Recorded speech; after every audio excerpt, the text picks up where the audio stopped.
came from division, I'm changing minds, and I gotta get it, I gotta get it, get it, get it, get it, get it. I gotta get it, but what is the it I'm going after? Gotta get it, but what is the it I'm going after? I gotta get them, but what is the it I'm going after? So you said, I woke up in amazement wondering where the days went. Put me into the space that you were in when you wrote Grief. Like, what did the room look like? What did your clothes look like? What was your mental space like? I was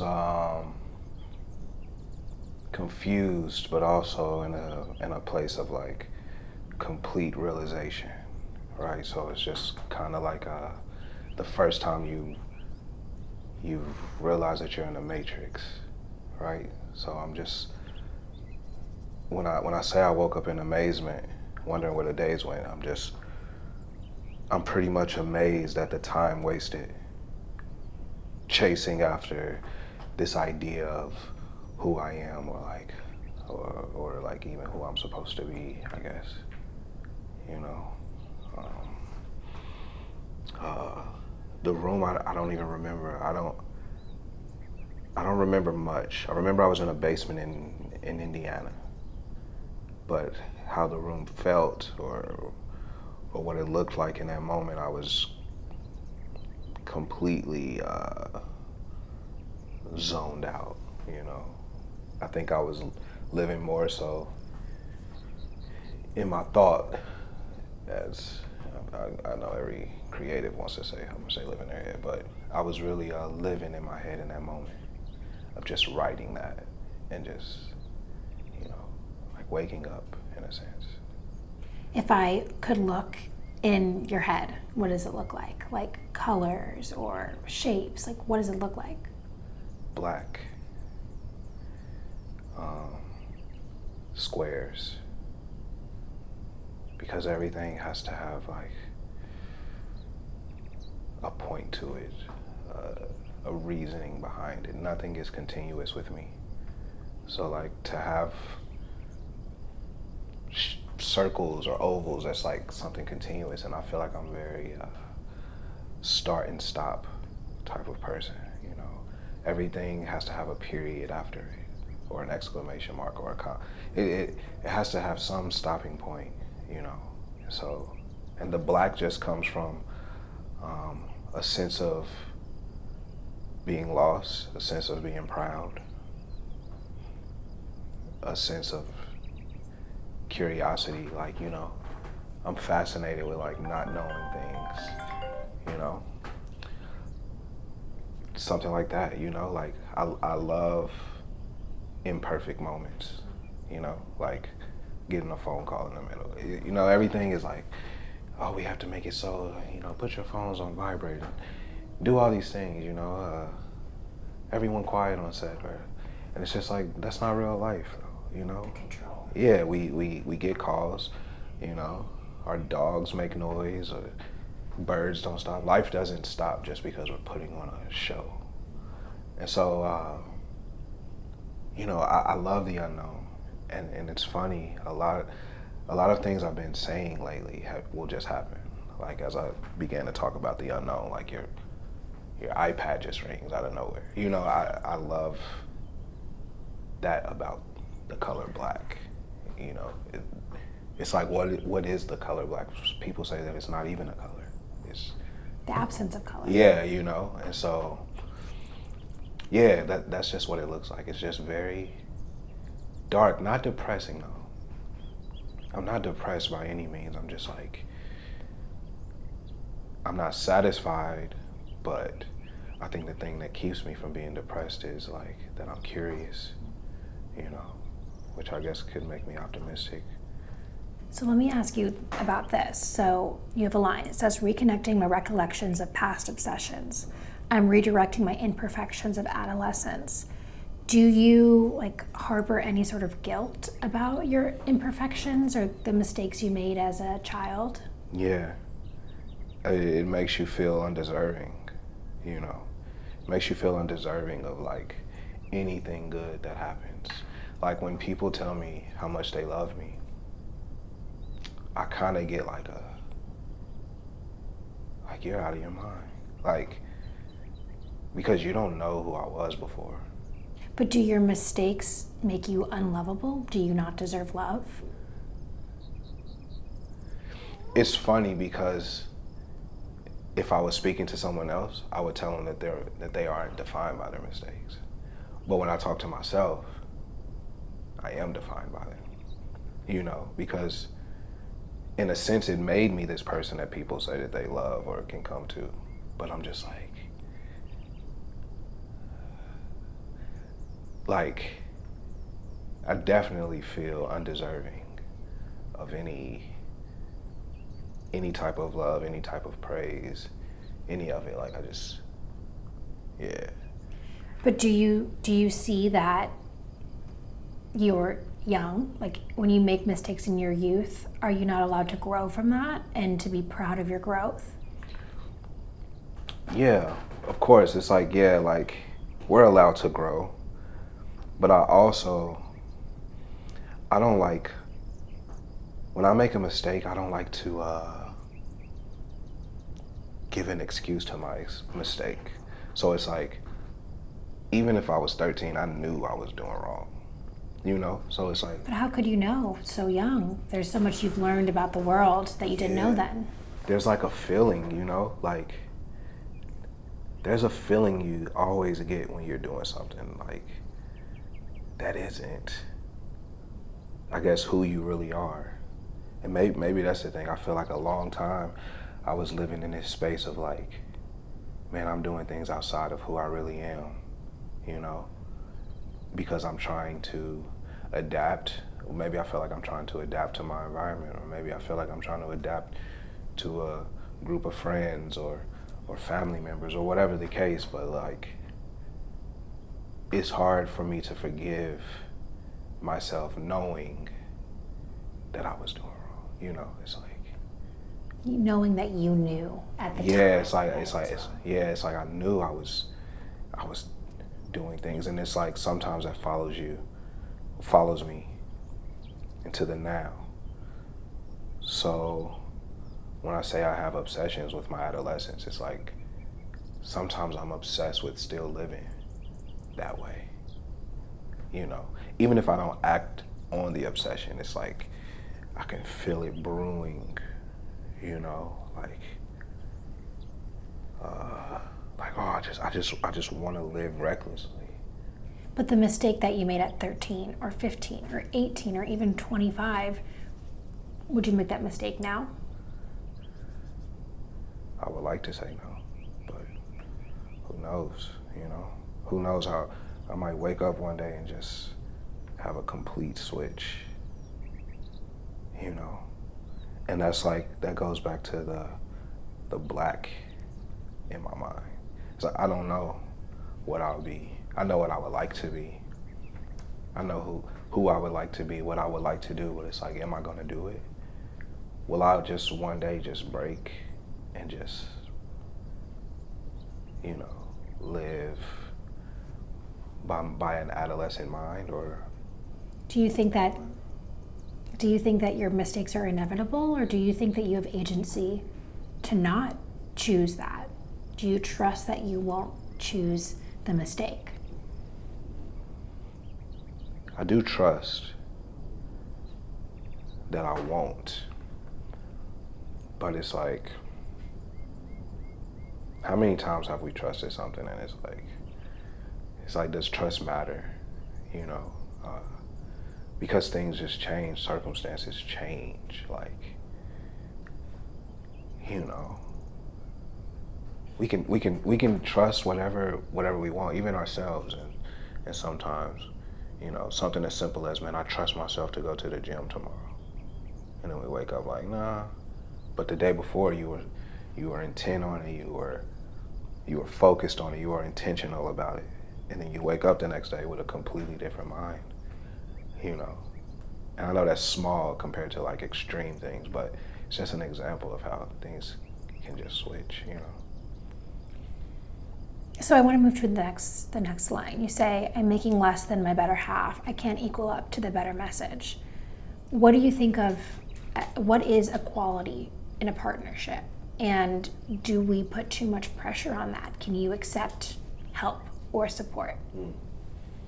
Well, really, in that line, when I spoke of my better half, I spoke of like the person I want to be, rather than like it being, a relationship with someone.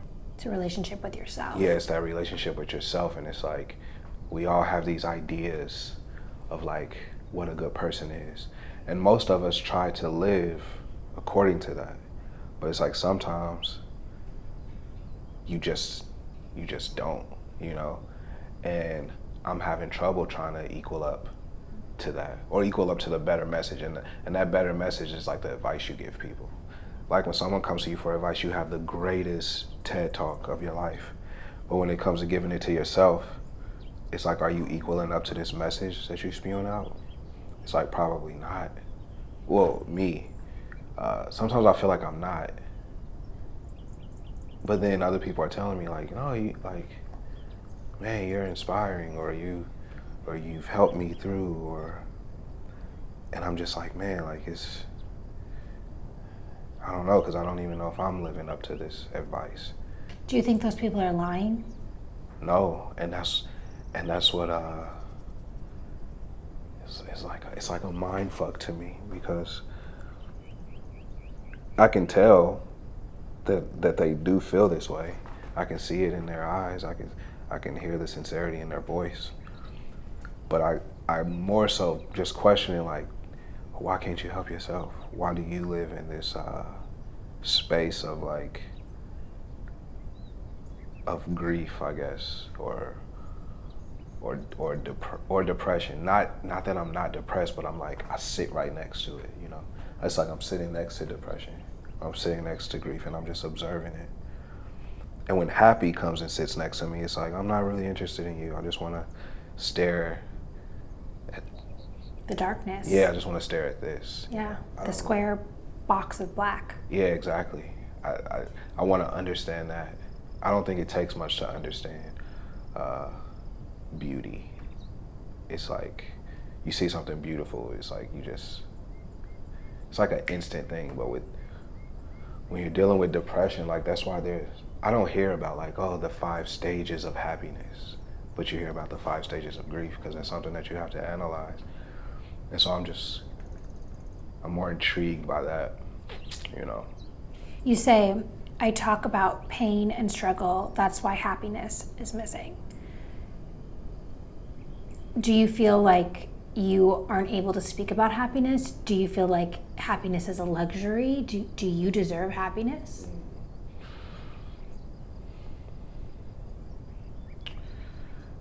Yes, I deserve happiness, but I deserve all the things. I deserve depression. I deserve grief. I deserve sadness, anger. Because to just feel like I only deserve happiness is kind of like a disregard to what I may have contributed to someone else's pain. It's kind of like just being like, oh, I deserve nothing but happiness. I don't care what I've done to other people in the past, blah, blah, blah, So I do deserve it, but I can't help but to like talk about painful things. And it's like, I know that is why, a fake smile exists. Because I'm obsessed. It's like an obsession. And not in the form of gossip though. It's just like in the form of like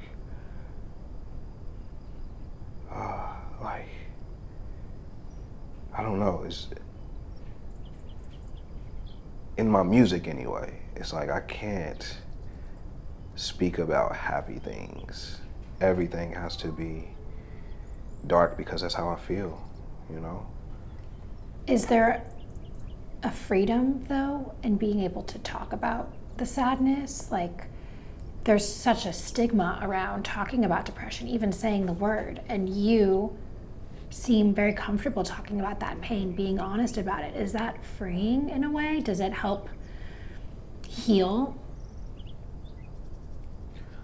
I don't know if any of us ever heal, I think the idea of healing is cool, but I think that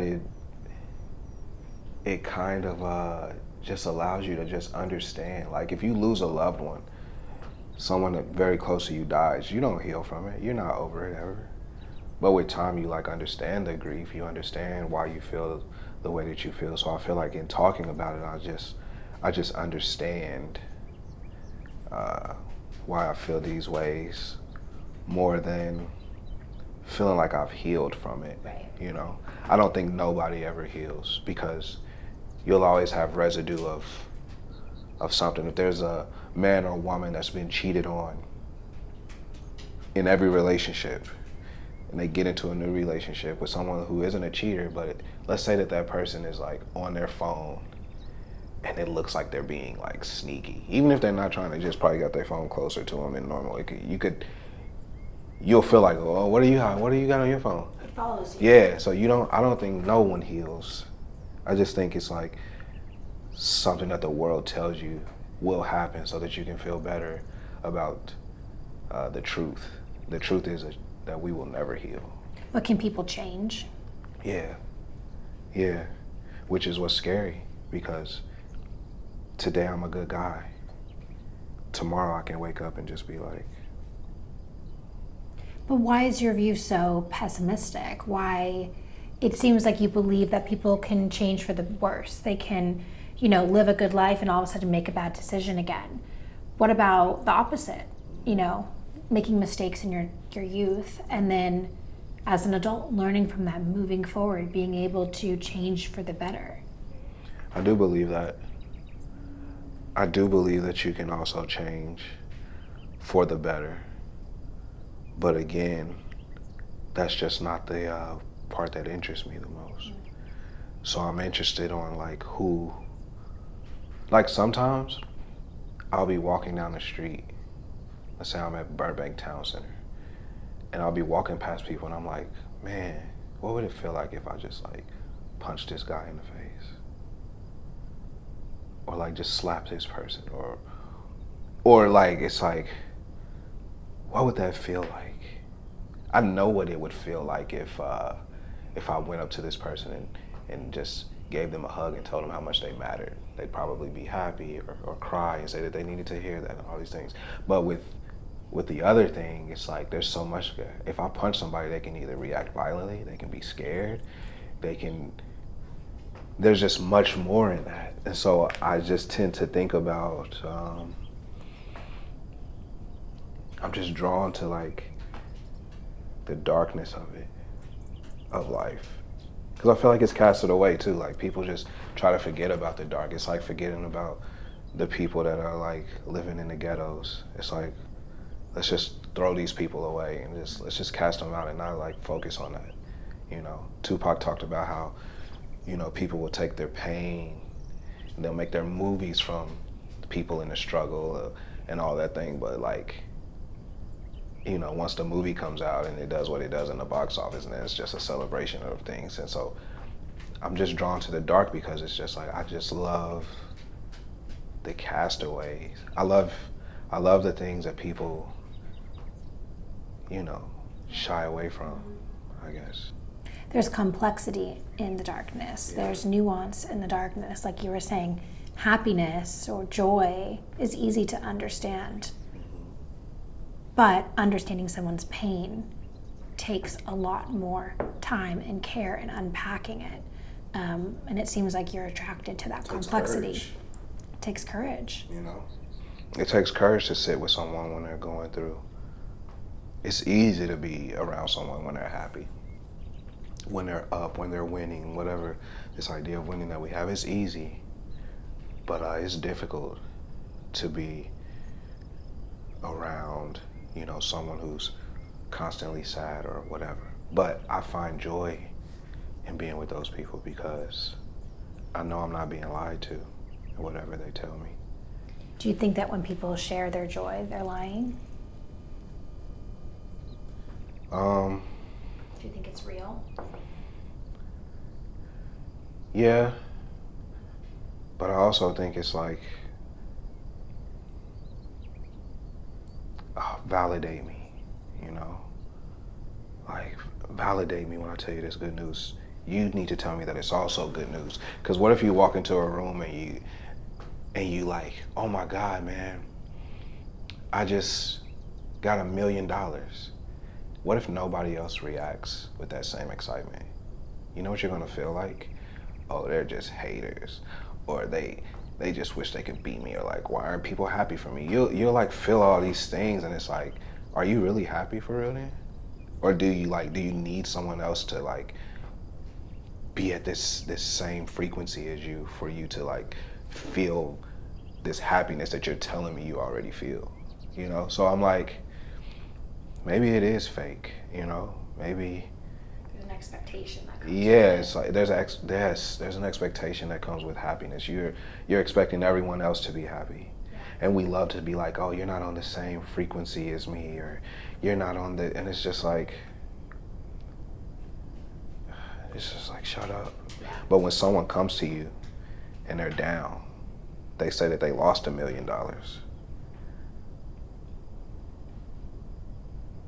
It's like you're being honest. You're being completely honest right now. You're not looking for me to validate you. You're just telling me what's real, you know? And there's nothing attached to it. I don't have to act a certain way, you know?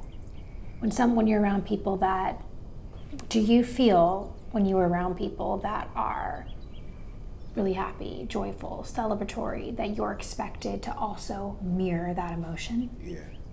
Does that feel like it's too much pressure for you? No, because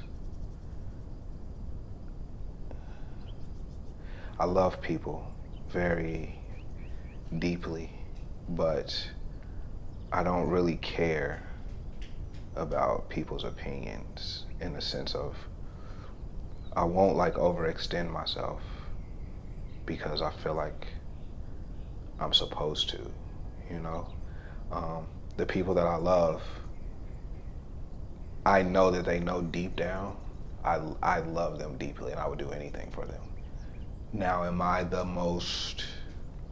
I'm not the person that's like texting you every day, calling you every day, like, hey, you know I love you and all of that. And so if someone shares some good news with me, I pray that they know that while I am happy for you, if I don't feel like, you know, bringing out pom-poms, then I'm just not gonna bring them out. And it's not because of anything other than I just don't feel like it. Yeah. You know? So I don't feel a pressure, but I can understand how other people could feel pressured into doing it, you know? You say, I recognize that the feelings I felt was ammunition. For them crackers to kill us off, I'm gaining suspicion. Do you feel like your feelings towards your pain and your struggle are justified? Mm-hmm.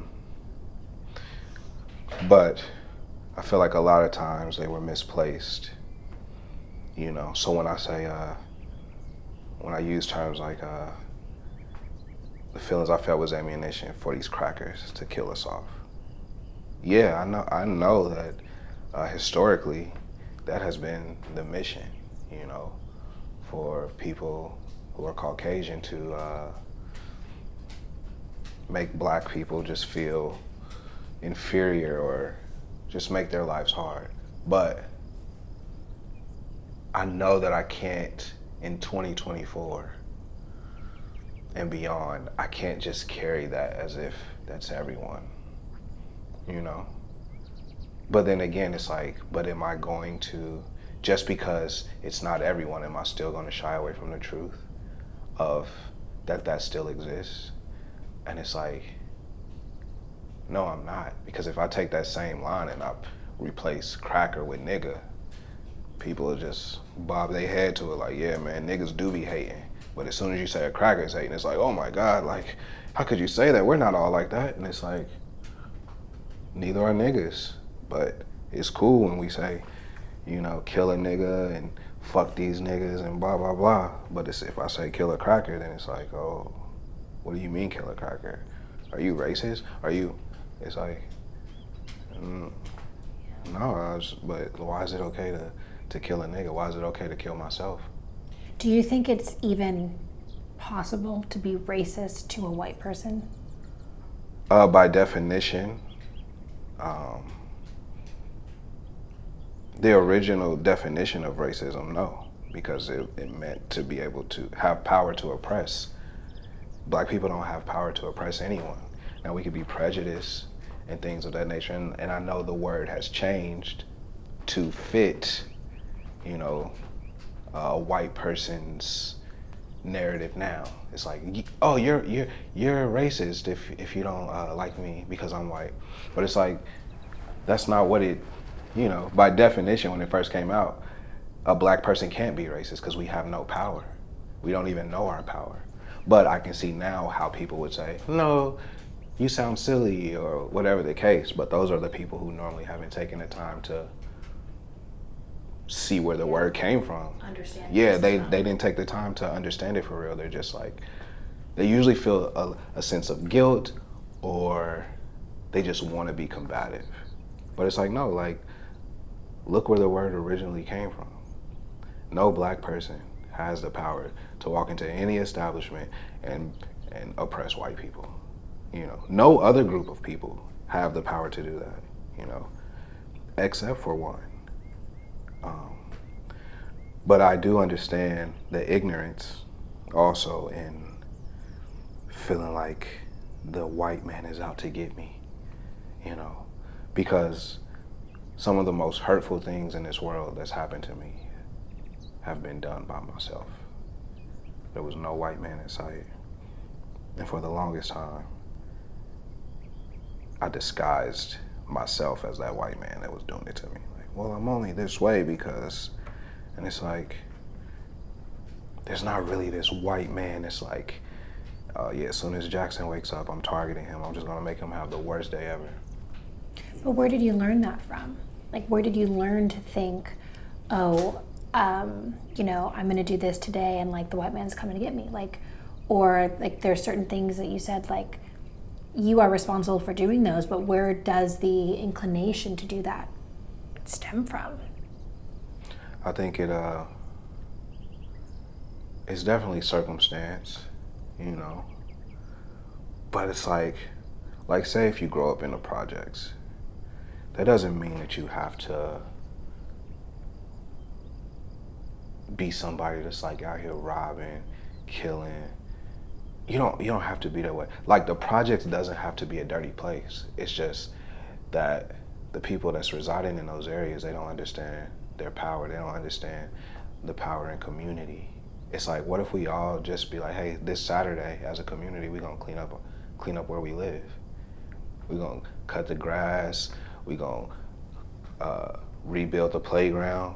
We're gonna like take care of where we live. It wouldn't be the projects anymore. It would be a suburb, you know. What about the institutions around, you know, underserved areas, the projects or low-income areas? Like, you guys, people living there could clean it up, but what about the school system? What about the welfare system? What about all these other institutions that are designed to keep people poor, unhappy, you know, violent, out of work? How can you overcome a system? Do you think it's possible? It's definitely possible, because I feel like we have so many examples. I like look at people like LeBron James. Most dudes who grow up without a father they would give up in life. Like, oh, I ain't have a dad to teach me this, or like, I went to the streets. The streets was my father. But LeBron said, no, it doesn't matter if it's gonna be difficult, it's not impossible. You know what I'm saying? And he made something of himself. And so I think the way to beat the system is to just like, it's like, okay, I'm in this impoverished area. It takes everyone to get on one accord.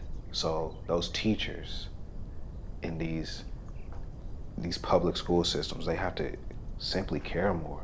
They have to care about their students more. These students have to care enough to want to change their life, because it's possible.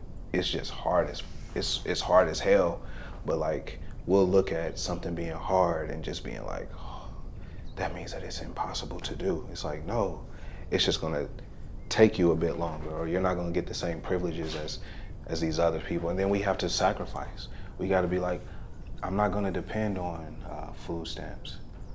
I'm gonna apply myself to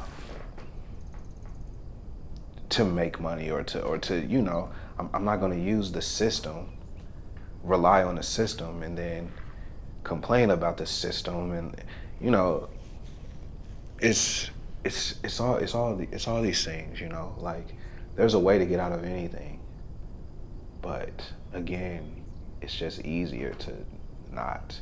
It's easier to see that trash in your neighborhood and leave it there and be like, oh, well, it ain't my trash, I ain't picking up nobody else's trash. But it's like, that's how we stay impoverished, you know what I'm saying? It's like the devil you know Yeah. is sometimes more comfortable than the devil you don't know. Exactly. And it's so easy, like, it's so easy to be lazy in life. And what I mean by being lazy in life is just like, just not trying. It's so easy to stay asleep until 1 p.m., you know, not give something your all. It's so easy to not get involved, you know. Yeah. You say, it's a feeling that fills the feel of anger, ain't it? I know the devil watching. Who is the devil? Where is the devil? The devil takes a ton of forms. Sometimes I'm the devil, watching myself. You know that voice when things are going so good, you have that little voice like something's about to go wrong soon, because you almost get scared when your life is going too perfect. That's like, all right, when is this bad thing gonna happen, you know? But sometimes I'm the devil. Sometimes it's Lucifer himself.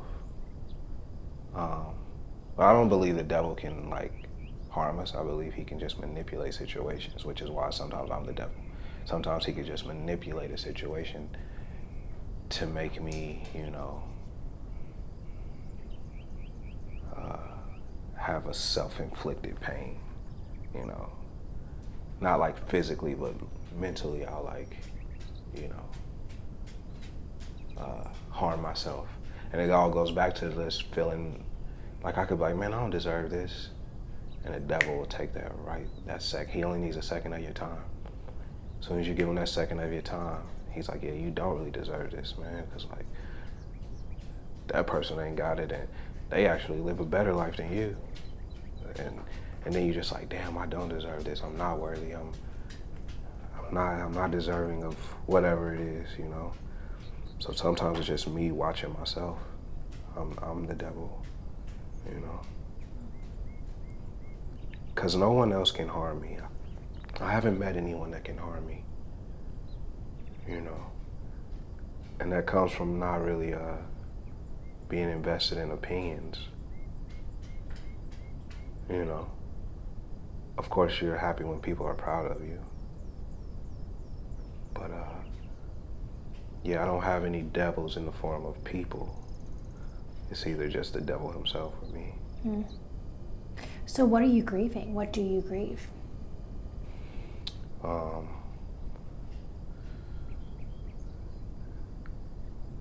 State of black people in the world.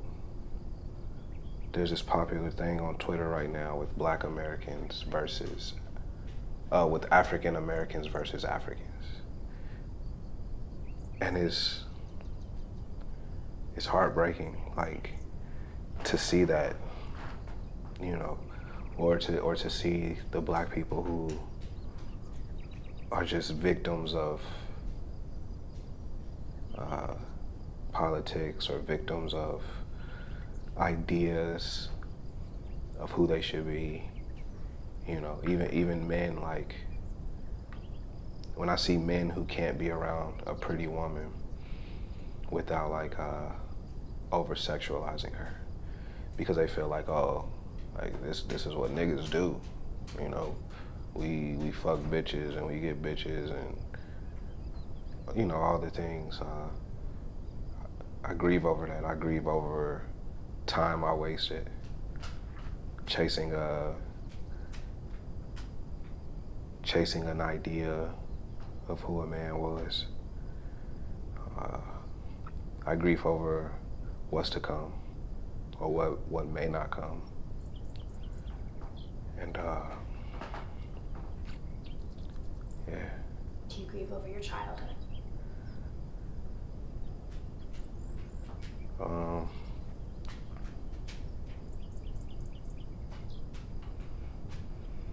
At times, but not because it was like horrible or bad. Like I think I had a great childhood, but the things that I would grieve over is just, again, like, man, I know that I could have gave this person that encountered me a better experience if I would have, acted differently. If I would have acted according to like who I knew I really was, instead of, fitting in with, and not fitting in with people, but fitting in with like this survival mode that you kind of develop. Do you forgive that child that you were? Are you still that child? Yeah, I'm still that child. And some days I forgive him. And some days I forget him. Some days he comes back up and I don't forgive him. So it's just like, it's that darkness. Like, I don't know. I don't even know if I believe in like forgiveness fully. Not the way it's supposed to be, not the way God intended for it to be. God will forget what you did when he forgives you. But we love to say, I'll forgive you, but I won't forget, or all these like little cute terms that people love to use, or I observe everything. I hate them all, but yeah, I don't think we ever forgive anything for real. I don't think because to forgive it, I'll just be forgetting a part of me. And it's like, do I want to forget a part of me, even if it stings? No, I don't want to. Because imagine when imagine saying, yeah, I want to forget that part of me. But imagine like you growing older and your memory starts to go. You'd give anything to remember, even the bad shit you did, because you understand how valuable it is to remember things, But I say that to say, like, if I'm remembering who I was, I don't have it in me to like forgive them fully. Like, I can deal with it and just be like, all right. And I can understand that I don't have to remain in that place. But yeah, I don't forgive myself. I think that's what grieving is. It's trying to reconcile what you want to remember and what you want to experience in the future, and not allowing them to overlap too much, and not allowing them to overtake your ability to be happy, but also not forgetting. That's why we grieve, so we can remember what we loved about someone or something or ourselves. That's it.